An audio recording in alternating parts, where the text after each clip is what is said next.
We're just about to get started. So, hello, thank you all so much for joining us. It's wonderful to see such a great turnout tonight. This is the second installment in this year's Newton History series in partnership between the Newton Free Library and Historic Newton. So at our program tonight, historian Hasia Diner will discuss the topic of her most recent book, Opening Doors, the Unlikely Alliance Between the Irish and the Jews in America. My name is Lily Weitzman, and I'm a programming librarian here at the library. I want to just take a moment to thank Historic Newton. I know we have quite a few folks from Historic Newton here tonight, so thank you all for joining us. And I especially would like to thank Education Manager Allison Papiaro, who has been my co-collaborator and planner for this series. I also want to take a moment to thank NewTV for being here to record tonight's program, and to thank Newtonville Books, who is here selling copies of Opening Doors.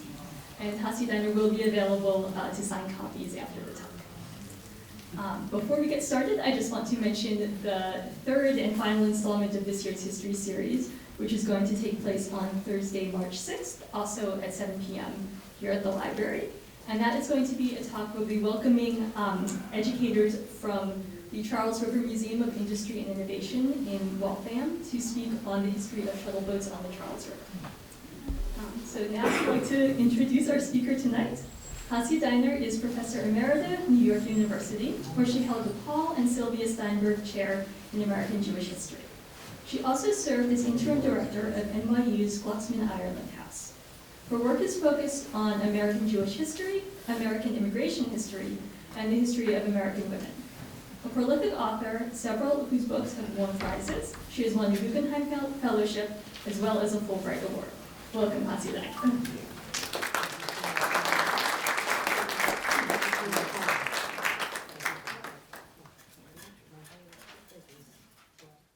I get this correct. How's the sound? How's the projection? Can you hear me? Yeah. Is it good? Okay, great. Okay, well, Lily, thank you so much for inviting me and making all the arrangements. I live in Brookline, I have to admit, but my daughter and her family live in Newton, and they are major users of this library, so I feel I have a certain right to be here. So thank you all for coming out. It's really wonderful to see interest in history. I think at a time when history is so under assault by so many sources. So I will begin. So a songwriting duo, two composers who churned out many a tune on New York's Tin Pan Alley, William Jerome, who was born William Flannery of Irish immigrant parents, and Jean Schwartz, a Jewish immigrant from Hungary, produced in 1912 a very lighthearted, probably silly piece of music, but one still that packed quite a historical punch. The song was entitled, If It Wasn't for the Irish and the Jews, and in the song they extolled America, which they called Yankee Land, as the only place where they, Jerome and Schwartz, could get together and come out and make music. Along with so many other Irish Jews, this pair of musicians, they said, drove away the blues, and according to the lyrics, in the process, transformed the little USA. So I am not going to sing the song, you wouldn't like it, but I'm just going to read a verse or two. So it begins. Okay, I just returned from Europe, I've seen London and Paris, and I'm glad to be back home to Yankee Land. In fact, the little USA looks better now to me. It's a real place that real folks understand. But still, I often sit and think, what would this country be if we hadn't men like Rosenstein and Hughes? We'd surely have a kingdom, but there'd be no democracy if it wasn't for the Irish and the Jews. What would this great Yankee nation really ever do if it wasn't for a Levy, a Monahan, or Donahue? Okay, I'm going to go down lots of clever lines. Many of them are verses, many of them very specific to early 20th century American culture. But the last line, I think, the last stanza will speak to us. Talk about a combination, heed my words and make a note. On St. Patrick's Day, Rosinski pins a shamrock on his coat. There's a sympathetic feeling between the blooms and McAdoo's. Why Tammany, okay, would surely fall. Actually, there'd be no hall at all if it wasn't for the Irish and the Jews. This song, which was recorded multiple times in the early 20th century, it was made into sheet, it was on sheet music, it was on records that could be played on your Victrola. It offers a clever starting point to think about the alchemy that took place when Irish Catholic and Jewish immigrants, along with their immediate descendants, worked together in urban America and remade the nation. The history of the United States has been shaped in part by the arrival of millions of Catholic women and men from Ireland, who came first, and later millions of Jews from Eastern Europe, both groups which arrived and, as permanent immigrants to the United States.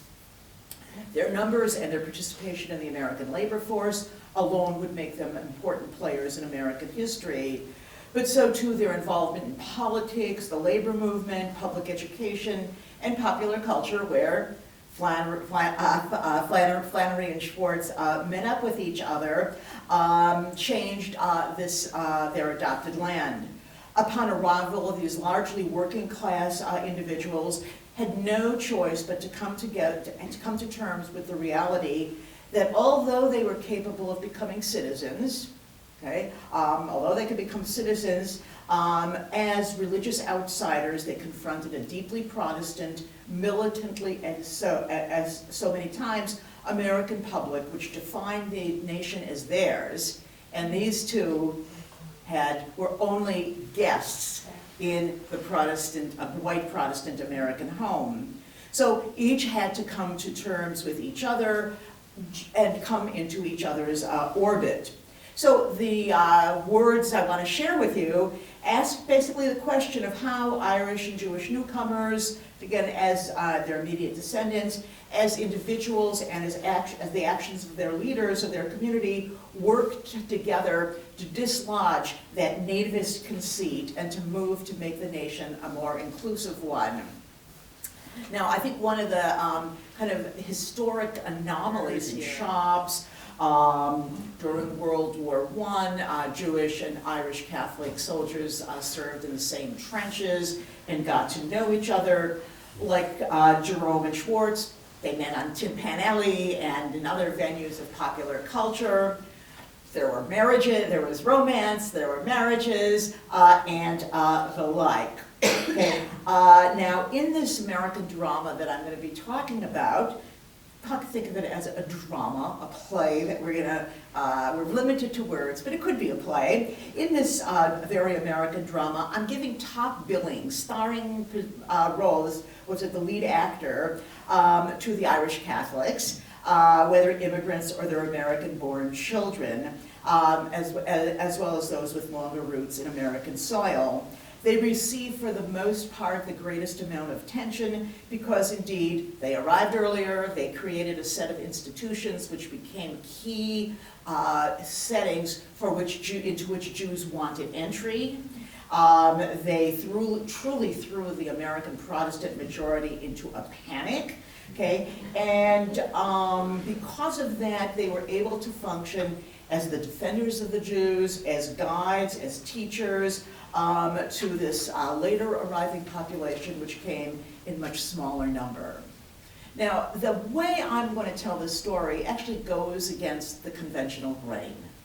Okay, this story is usually told with a focus on Irish anti-Semitism. Okay, historians as well as Jewish community commentators have made much about the low-level street violence perpetrated always by boys, by thuggish Irish gangs of boys who preyed on hapless Jewish victims. They seem to always have been able to inflict bloody noses. Never somehow, no other body part seems to have been involved. There's always bloody noses. On a more serious note, historians have made much about the words of some Irish nationalist leaders who are editing some of the Irish Catholic, Irish newspapers in the United States, as well as priests who thundered to their parishioners about the eternal damnation of the Jews, guilty for the crucifixion. The rantings and ravings of Father Charles Coughlin, the flamboyant radio priest who, through his broadcasts in the 1930s, was said to reach about 40 million listeners a week, bombarded the American public without parallel with ugly words and images about the international Jewish conspiracy, Jews as parasites, Jews sucking the blood of good Christians, and they needed to be put in their place. Probably his most haunting broadcast was his first broadcast after Kristallnacht, when he said, "Wait till Hitler comes to America." Okay. Locally here, another Catholic priest, Father Leonard Feeney, in the late 1940s, regularly climbed up on a soapbox on the Boston Commons and preached to anyone within hearing range on the evil of the Jews, who he always called the Sheenies. He did so often and so volubly that people talked about him, usually mockingly, as Sheeny Feeney. Okay, so these things happened, and I surely am not saying in any way that those did not have that those are not documentable. But they're not the only story, and what I'd like to offer here is in fact a different narrative, I think a bigger one, a more transformative one, and a more impactful one, in which the Irish, as the title of the book suggests, opened doors. So I'm going to be looking at a few instances, or shall we say zones of this Irish opening up of doors for Jews. So the first one that I want to look at, in my notes, I call it Defenders of the Jews. And here there are a series of writers and other Irish community officials, who are leaders, who took it upon themselves to say nice things about the Jews, often when Jews felt they couldn't say it about themselves. Okay, that is, they stepped up to the plate to argue for the rights of Jews' entry into the United States.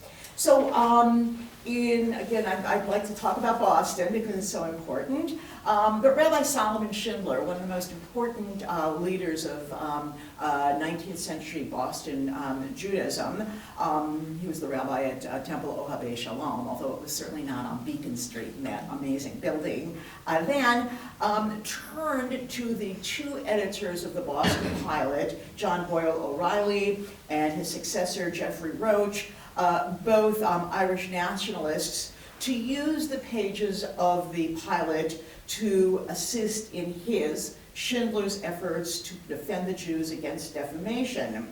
Articles by O'Reilly and Roach in the Pilot exposed and condemned local, national, and international episodes of anti-Semitism. They pointedly devoted much of their energy to ferreting out and exposing actions taken against the Jews by Boston's Protestant elites, okay, the local aristocracy, as it were, the so-called Brahmins, so thoroughly associated with Harvard University and so many other elite institutions. By attacking them, by accusing them of perpetrating anti-Semitism, the two Irish Catholic editors could, in their name and at Schindler's behest, lash out against those who they considered their enemies, as well as those who were the enemies of the Jews. Not an isolated Boston story, it had a New York chapter as well. In 1893, notably the same year that a group of Boston elites formed the Immigration Restriction League, one of the most powerful lobbies that triumphed in 1924 with the passage of the National Origins Act. So in that same year, a group of Jewish leaders in New York, Philip Cowan and Max Kohler, also approached an Irish American to act for them. Charles P. Daly was born in County Galway, and by this time was the sitting Chief Justice of the New York Court of Common Pleas. At the behest of Cowan and Kohler, Daly went on to write the first history of the Jews of the United States. It's remarkable that the field I have spent my career in owes its origins to a Galway-born Tammany Hall politician. The book, The Settlement of the Jews of North America, we can read as a rousing tribute to the Jews by Daly.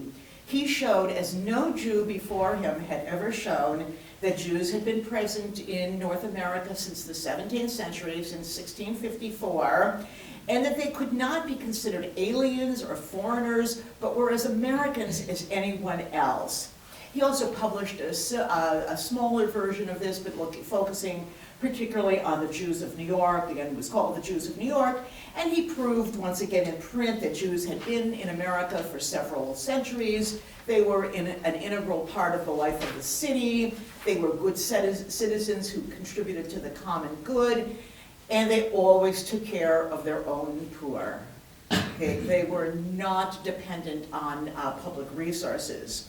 The book appeared under the publishing imprimatur of Philip Cowan, the editor and publisher of the American Hebrew, an important American Jewish communal journal, and Cowan was one of the most well-known Jewish communal activists at the time. To take this onto a global scale, in the aftermath of the murderous pogrom in Kishinev in April of 1903, the Irish nationalist and globe-trotting journalist Michael Davitt went to the Moldavian city at the behest of the Hearst newspapers to investigate what had happened to the Jews of Kishinev, why it happened, the impact of it, and beyond. Davitt pondered the implications of this horrendous attack on the local Jews, declaring to his readers that given this level of violence, the Jews had no place left for them in the Tsarist Empire, and only immigration was the solution.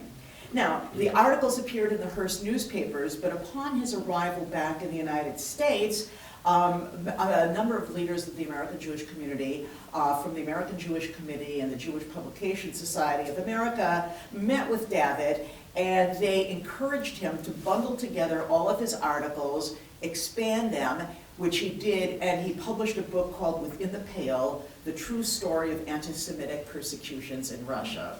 So again, this is the first and the closest English language reportage of the Kishinev pogrom. Okay, not incidental to this Irish Jewish connection. Okay, and for those who successfully enlisted Davitt to report on the horrors of Kishinev, it gave them a chance to make their case to the American public. Again, the Jews must be allowed to keep coming to the United States. Immigration restriction was going to be terrible for them.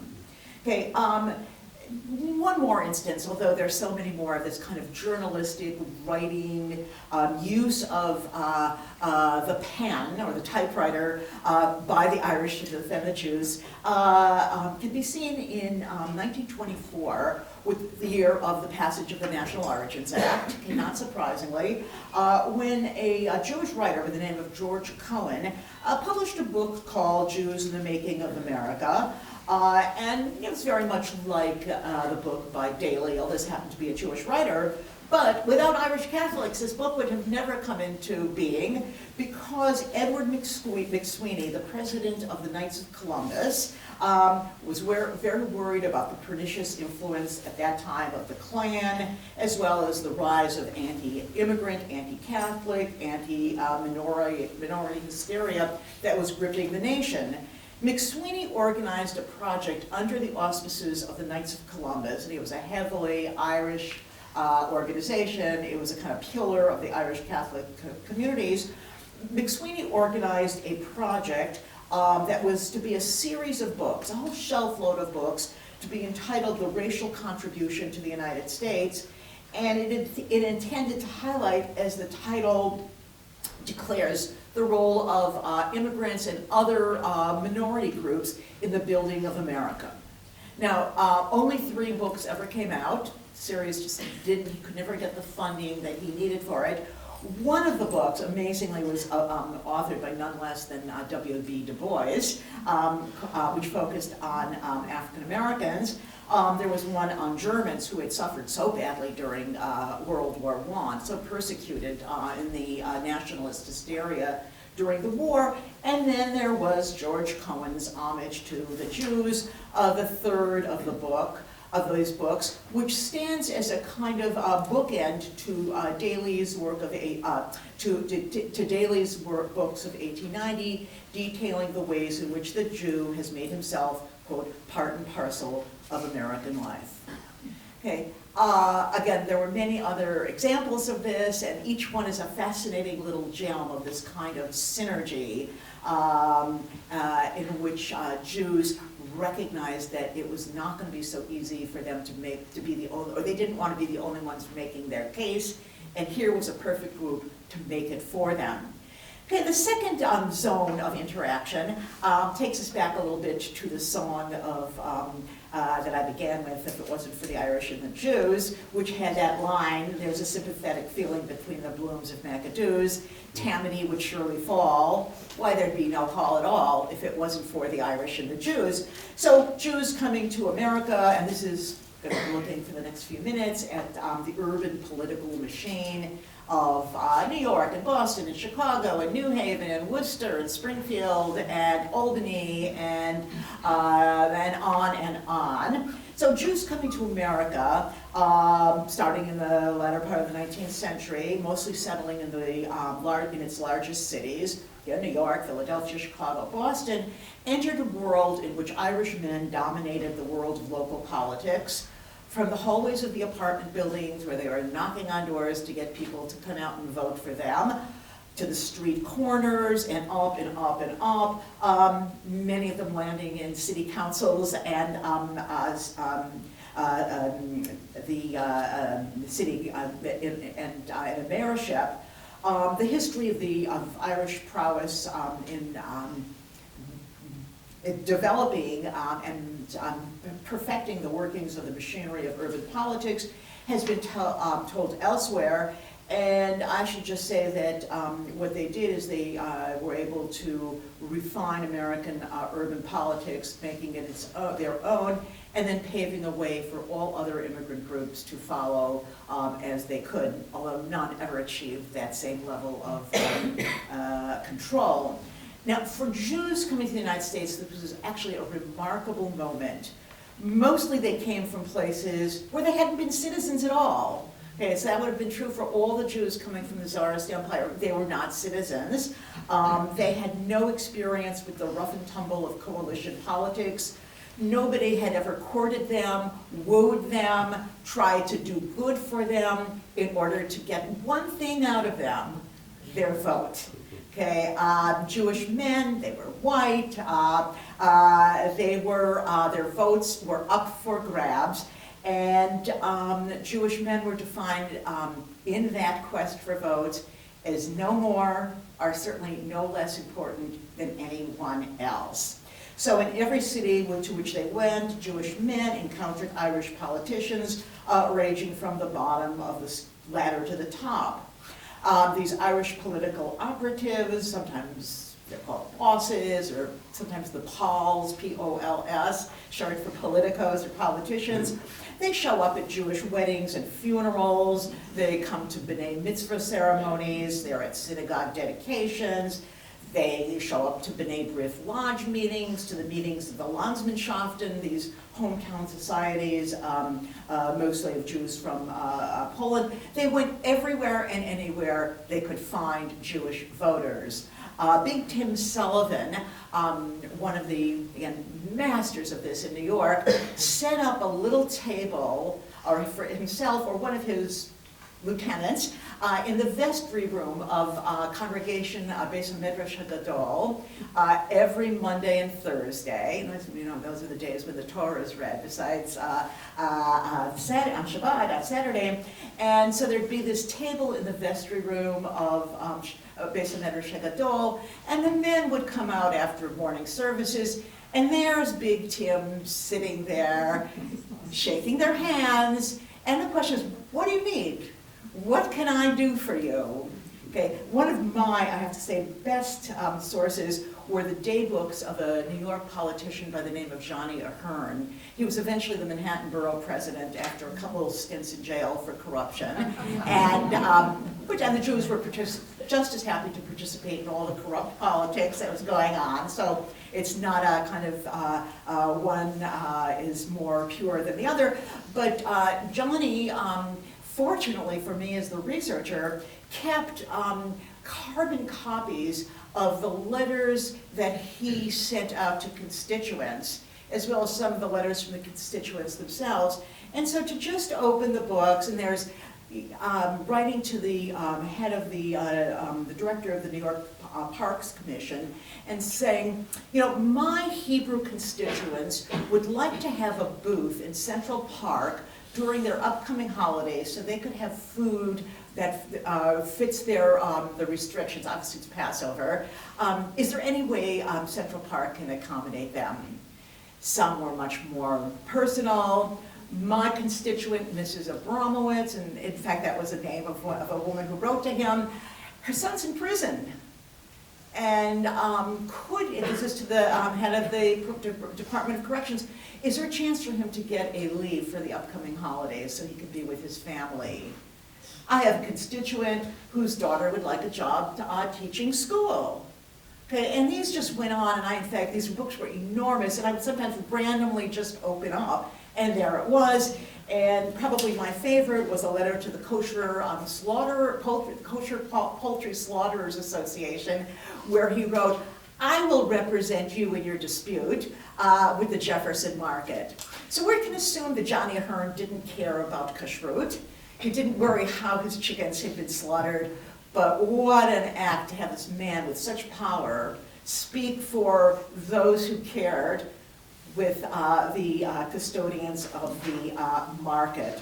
So this went on city by city, and it became an important venue by which the Irish with clear power opened doors for Jews. Now they did it not only by doing their bidding, but by providing contracts for city projects. Okay, by giving them jobs in the city government, by giving them jobs with the machine itself, with facilitating their running for Congress, for offices, local and national. And so since I've been alluding to immigration, which is obviously at the heart of the story, as you probably know, the 1924 National Origins Act was replaced in 1965 by the Hart-Celler Act. So Celler is Emanuel Celler, who was a young man from the Jewish neighborhood in Brownsville, Brooklyn. He was really incensed at he'd been working for the local Irish machine through high school years. He was a runner for the machine. He went to law school, he came back, and he was very upset about prohibition. So he goes to the local boss, Mr. Murphy, and he said, you know, I'd really like to run for office. Okay, and the boss says, you know what, actually there's a good slot for you in a congressional district in which you live. So from there, Emanuel Celler ends up with this career spanning almost to the end of the 20th century, in which he does nothing less than overturn the National Origins Act. Okay, now the next place in which these Irish, these Jews newly arrived in the United States, confronted or interacted with Irish, were in the labor unions. So again, Jewish immigrants came to America, streamed into the sweatshops and garment factories of New York and other cities. They faced horrendous conditions in their quest for economic security, and it came to them that they needed to do something about this, and out of this grew the two mighty unions, the International Ladies Garment Workers Union in 1900, and the Amalgamated Clothing Workers Union, organized in 1914, which made men's clothing, provided them with powerful tools to improve the quality of their lives. and enhance their earning power and make sure that their children didn't have to go into those same garment factories and sit behind those same sewing machines. Names like David Dubinsky, Rose Schneiderman, Bessie Abramowitz, Sidney Hillman, Fania Cohn, Pauline Newman, and so many others are American Jewish heroes, place of honor in Jewish communal sources, and every single one of them was mentored by an Irish labor leader, somebody who convinced them about the importance of unions, gave them nitty-gritty, nuts and bolts, facts on because how do you organize a union? Who knows? Okay, and these immigrants came with absolutely no background in that. And so it was the Irish men and women, and importantly women as well, who provided this kind of guidance for them in seeing the importance of a union, learning how to speak to their fellow workers, many of whom were not Jewish. We always had this vision of the garment industry as all Jewish, but it wasn't. Okay, and so they had to speak to all sorts of people. How do you do that? The Irish had bitten their teeth on the Knights of Labor, the American Federation of Labor, and created a solid institutional base for their union work. So I'm going to just offer one story to just highlight this. So Sidney Hillman comes to the United States from Lithuania. He'd already been a bit converted to kind of the idea of class competition before he came, but had never belonged to a union. He was in Chicago, and he was working in a garment factory making men's suits. Interestingly, the factory, Hartschafter and Marx, was owned by other Jews. And there was a union, the United Garment Workers, that was functioning in the men's clothing field. And Hillman thought he just saw that this union was not effective. Nobody would follow it. Nobody was willing to pay dues, was willing to risk their security by joining and getting out on the picket line and the like. So he wants to form another union, a competing union, which is sort of not allowed in the American labor movement. What to do?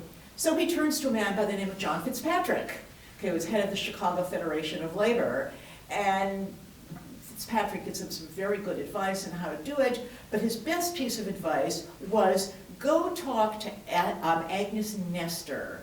So she was the daughter of Irish immigrants who had founded the Glove Makers Union. And Fitzpatrick said to Hillman, okay, Agnes Nestor will teach you everything you need to know. So now Hillman went on, he founds the American Clothing Workers Union. He really becomes an important force in the American labor movement. Such an important force that word had it that during the New Deal, anytime Roosevelt had some question about labor and unions and so on, he'd say, clear it with Sidney. Okay, so that's how Sidney Hillman ends his career. Well, Agnes Nestor in her memoir says, can you believe I taught Sidney Hillman how to form a union and engage in collective bargaining? Okay, there's an opening of the door. Now, so too on the women's side of the equation, there were significant numbers of Jewish women, Rose Schneiderman, Pauline Newman, Fania Cohn, Bessie Abramowitz, Lillian Herstein, and others. And again, each one had an Irish teacher kind of almost at their side.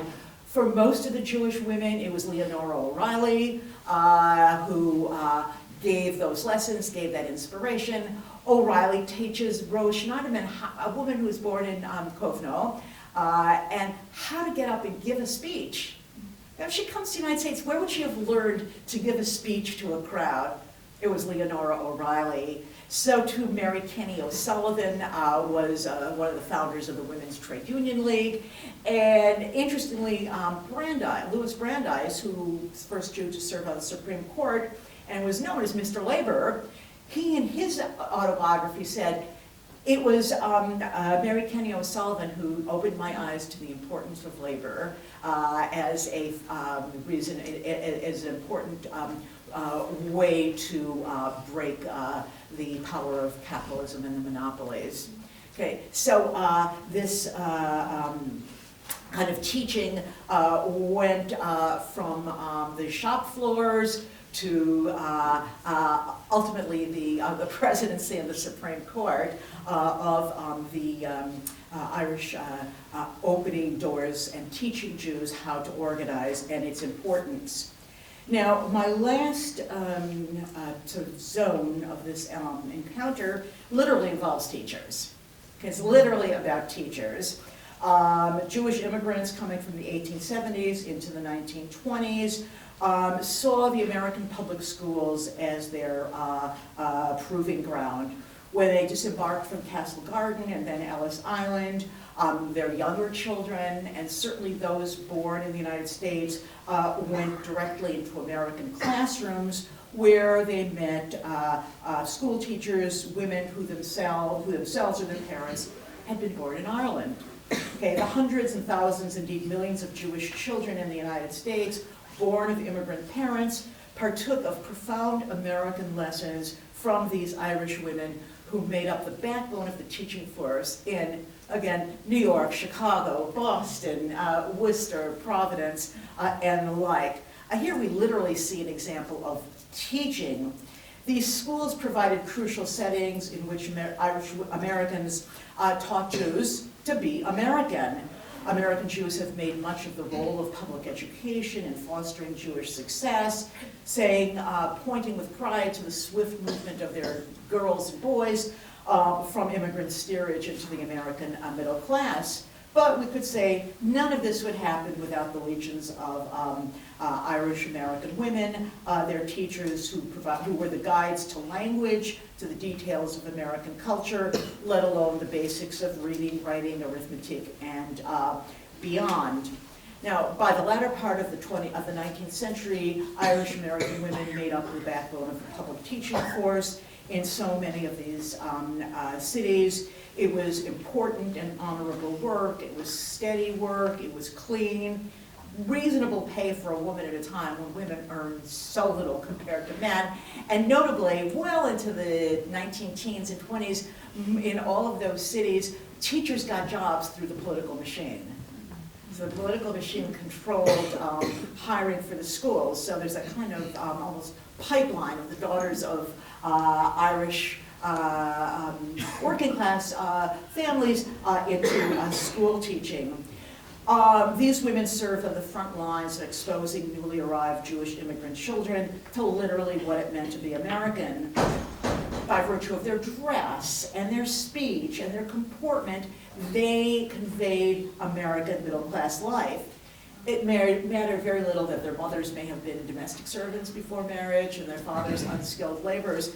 These were to the Jewish immigrant children and their awestruck parents the paragons of Americanism. They led the Jewish children in how to sing the Pledge of Allegiance, okay, to sing the patriotic songs, drilling them as well in spelling timetables and pointing out the crucial dates in the history of their adopted home. Now, there were so many of these women, it's almost impossible to grasp any one to be the kind of exemplar of this, but I will choose one who I think tells us a lot, and this was a woman by the name of Myra Kelly. She was born in Dublin in the late 19th century, and she came to the United States with her father, who was actually definitely not working class, who was a physician, but he established a medical practice in the Lower East Side. So that's also really interesting, that here's this Irish doctor serving an almost exclusively Jewish patient base. While she hailed from a privileged background, like many other Irish women in America, she went into school teaching, and she worked at Public School 147 in the heart of New York's East Side immigrant enclave for a few years.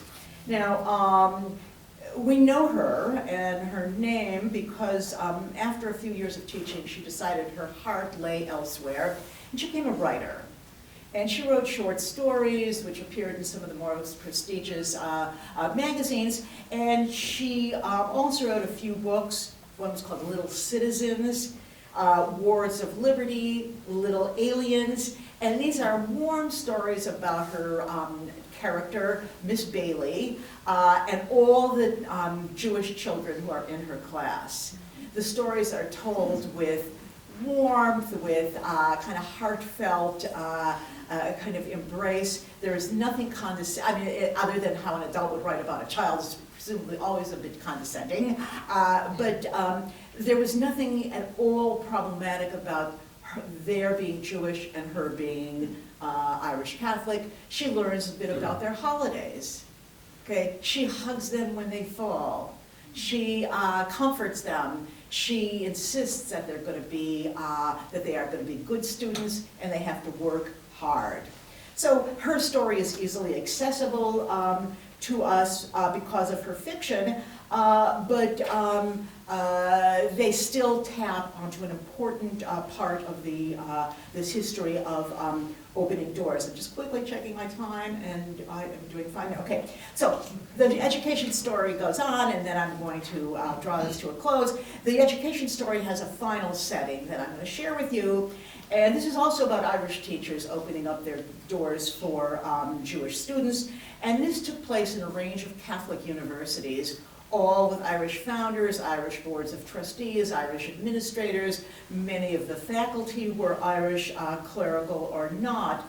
In schools like Notre Dame, okay, I think the Fighting Irish, Fordham, Georgetown, St. John's, Creighton in Omaha, Providence College, Loyola of Chicago, and others. And those were just the only ones that I could study. Probably every one of these schools all over the country has an equally rich history in this direction. But in these schools, particularly in pre-professional schools like pre-law, pre-dentistry, pre-medicine, as well as in the law, medical, pharmacy, dentistry, and business schools, beginning in the late 19-teens, these institutions became safe places for Jewish aspirants to the professions. At a time when private non-Catholic, that is primarily Protestant-based institutions, put up quotas on Jewish students, these Catholic universities, all founded again by Irish clergy, opened their doors. So interestingly, the same year that Harvard instituted its quota on Jews, Loyola in Chicago put ads in the local English language and in the Yiddish press, encouraging Jewish students to apply to Loyola. Okay, now, did they do it specifically in relationship to Harvard's actions? I can't say, but it is a really interesting kind of synergy there. So while some of the some Jewish undergraduates attended these schools, and their stories really are richly deserve analysis, most of this education took place in the professional schools. These Catholic institutions turned their classrooms and moot court rooms and laboratories over to these Jewish students who they assumed would pay tuition, perform satisfactorily, and certainly no less or no more than the other students, and perhaps go on to become loyal alumni and donors. So if anybody has wandered a little bit down in Lower Manhattan, you'll see the Louis Lefkowitz State Building. So Louis Lefkowitz was the long-serving treasurer of the state of New York. As a young man, he attended Fordham Law School, and he remained a lifelong supporter of the school, using his name and his networks for its benefit. In the years that Lefkowitz was at Fordham, the law school was nearly half Jewish. The pharmacy school was a bit more than half Jewish, and it indeed had a Jewish dean. Okay, so it's a Jesuit institution with a Jewish dean in the 1920s, okay, serving the pharmacy school. So too St. John's, which was then in Brooklyn. Its law school, its pharmacy school, and its business school were just heavily, Jews were heavily represented in that. So to draw this to a close, beyond the realm of the obvious, that this, that again, These were institutions that made safe spaces for Jews. This took place in the 1920s, and it mattered a lot. This was the decade of intense anti-Jewish and anti-Catholic sentiment in the United States. The Ku Klux Klan grew greatly in membership, achieved respectability and political visibility, and it targeted Jews and Catholics. Yes, it obviously attacked African Americans, but that was on some level not a new story. That had long roots in the post-Reconstruction era. But the new Klan of the 1920s was as rabidly anti-Catholic and anti-Jewish. The quota system, which propped up at colleges and universities in the United States, were directed against Jewish students. Those also rose up in the 1920s, and it was in the 1920s that we see the end of open, restricted, at least in terms of numbers, European immigration to the United States. So the Catholic professional schools declared by virtue of their admissions policies that they didn't share in the prejudices which prevailed in the nation as a whole, and they made a moral statement announcing that they as Catholics, and frankly as Irish people, didn't share in the hatred seizing the nation against the Jews. They made a statement that those who saw them usually as illiberal and bigots were in fact wrong. The others were the illiberal bigots. They were the door openers to the Jews. So full circle, come back to the song, in all these ways, in places of allyship, we saw the little USA becoming more inclusive and more democratic as a result of this unexpected alliance between the Irish and the Jews. The Jews derived benefit from Irish guidance, and the Irish benefited as well from their own role.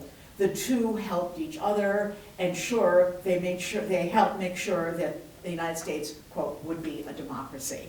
Thank you.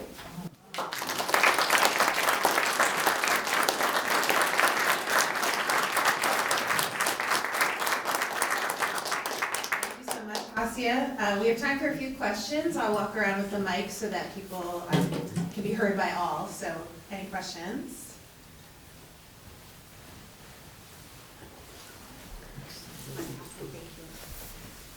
It's a very interesting talk. I am not very knowledgeable about all these things, so I have a sort of a circuitous kind of question, and that is why is the fundamental question. And I'm assuming that the Irish came mostly much earlier than the Jews became to come.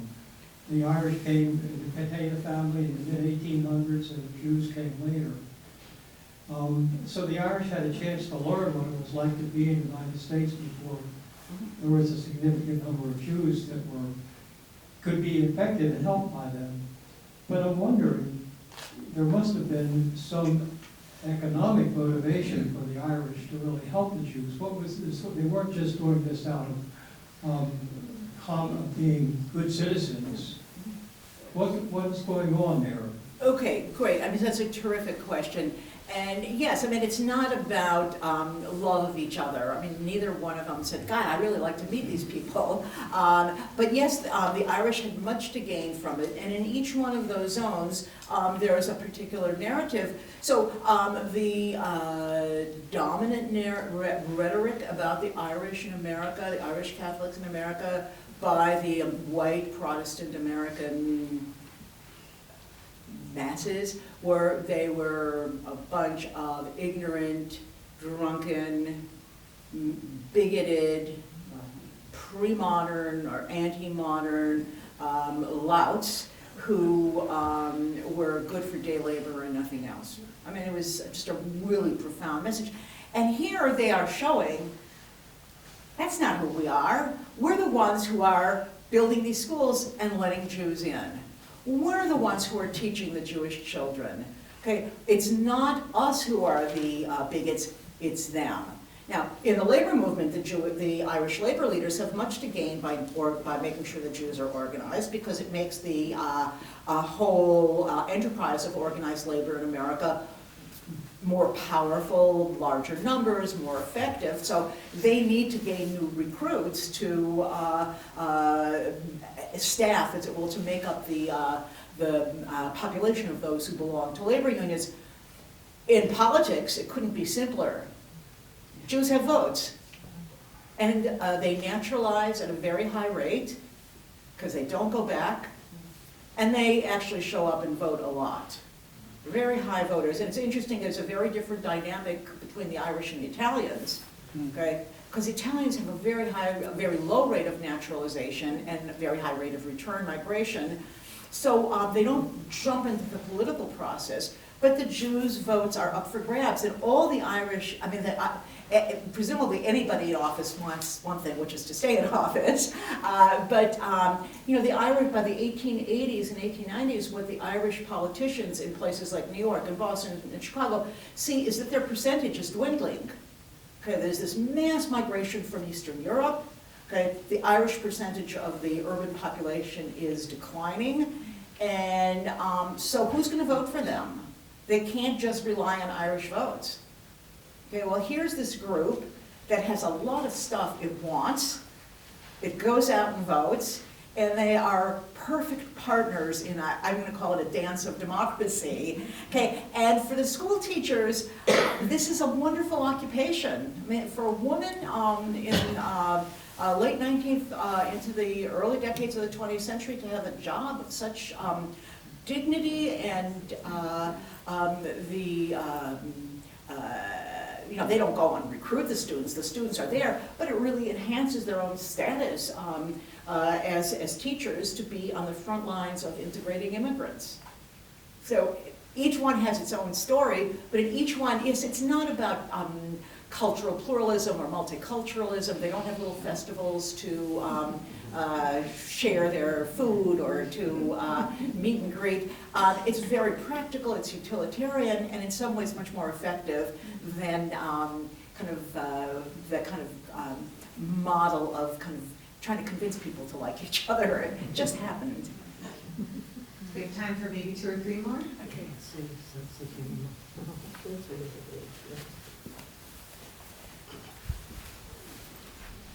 Hi, can you hear me? Mm-hmm. I really enjoyed the talk, and this is new information to me about this alliance between the Irish and the Jews. I did have a question though. So most of the stories you told started in the late 19th century, and it sounded like they sort of ended after the 1920s. And so I'm wondering how this connects with the other story that you alluded to, where Coughlin and sort of a lot of anti-Semitism, some of it coming from the Irish community, that would have been in the late 1930s into the 1940s. Was there a diminishment of this collaboration between Jews and Irish? Yeah, so it's a great question, and so I can beg off like any historian. So, well, I didn't study that later period, but in a way, on some level, profound level, it continues. It continues in very important and crucial places. In the New Deal, for example, they are really there together. Those points of collaboration continue, but the Jews are different people after the 1930s. So for one thing, they're not an immigrant population any longer. They don't need as many doors open for them. Immigration has kind of come to an abrupt end, and they are increasingly comfortable speaking for themselves. Okay, a smaller number are members of the labor of the working class. Okay, although the teachers' union, it's very interesting that continues. And in something like school teaching in the big cities, particularly New York, by the 1930s, Jewish women become the majority of the school teachers. And they do have issues they spar over, and a lot of it has to do with anti-communism, and which is very much part of Coughlin's craziness, but they have genuine differences, and so the New York, the union, the labor union of New York City school teachers, which was Irish founded, these women got all the benefits for teachers, coming through the pipeline. By the 30s, the Jewish women are if not an equal number, close to an equal number. The Jewish women are much more on the left. And they want, for example, the teachers' union to pass resolutions in favor of the Republicans in Spain during the Spanish Civil War. Okay, well, the Catholic teachers say, wait a minute, we can't support them. We see the Republicans in Spain as anti-Catholic. I mean, they're burning churches, they're defrocking priests, how can we, so they actually split into two unions. And so I think it's beyond Coughlin, it's just they have a different stake in the kind of particularly, post-1930s world. But only to give you one example, so in 1936, when the Olympics are supposed to be in Berlin, the United States is quite committed to going. A New York judge by the name of Jeremiah Mahoney leads the charge to get, he was the president of the Amateur Athletic Union, he leads the charge to get the United States to boycott because of Nazism. And on his own, out of his own pocket, he hires researchers to research the situation of the Jews in Germany, okay, and what would be the fate of Jewish athletes if they were to go there. Now he fails, okay, and the United States goes to the Olympics, but it was Jeremiah Mahoney who spearheaded this. Okay, just as Coughlin is on the air, there's Jeremiah Mahoney. I think we'll do one more question with the whole group, but Hasia will be around afterwards. I think I saw your hand earlier. So my name is David Briscoe, and I was brought up a Jew in Ireland. I know your family lineage. I'm quite familiar with the history. But there's another narrative that I don't think you brought out. I'm very interested in what you were talking about in terms of the whole connection. But in the sort of early 1900s, when the Jews were sort of moving to what was Ireland, they thought they were moving to America at the time, they had a very close common bond with the Irish, who were being persecuted by the British at the time, and they had been persecuted themselves. So this common bond of persecution was there, and I don't know, but I would imagine that there was a similar amount of that was going on over here. Also, in the 1930s, or actually even earlier than that, in 1916, when there was the original Easter Rising, those guys who were looked out for by the British Army at that particular point in time, they all came to the U.S., and my grandfather was included in those folks. And the folks in, or the, whatever you want to call them, the Irish hierarchy in New York at the time, again, the common bond, very anti-British and with constant sort of persecution. In the 1930s, when my grandfather was fundraising to get Jews out of what was then Germany, he came to New York, and the Irish funded a lot of that. Again, the common bond in terms of the persecution. That narrative has been written about, but I'm interested in what you're saying, but that's a story that I think is sort of a little bit untold, because I think there was also a hindrance of the anti-Semitism there as well, that we discussed in the 1930s. Yes, I mean, that's a very big question, and I don't know if I take too long, you won't be able to give the mic to somebody else, but I mean, there's a fascinating connection between Irish nationalists in America and American Zionists. And interestingly, much of the Zionist rhetoric and publication is, why can't we be like the Irish?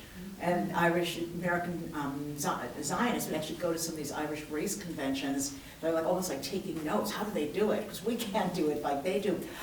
Yeah, I mean, a lot of the rhetoric talks about common bonds, and rhetoric is one thing, but I'm also really interested in how this functioned in this opening the doors. But I think your comment is certainly more than apropos. So I think that's going to be our last whole group question, but Hasia is going to be signing books after. So you're welcome to come ask her other questions. So thank you so much, Hasia, for your time.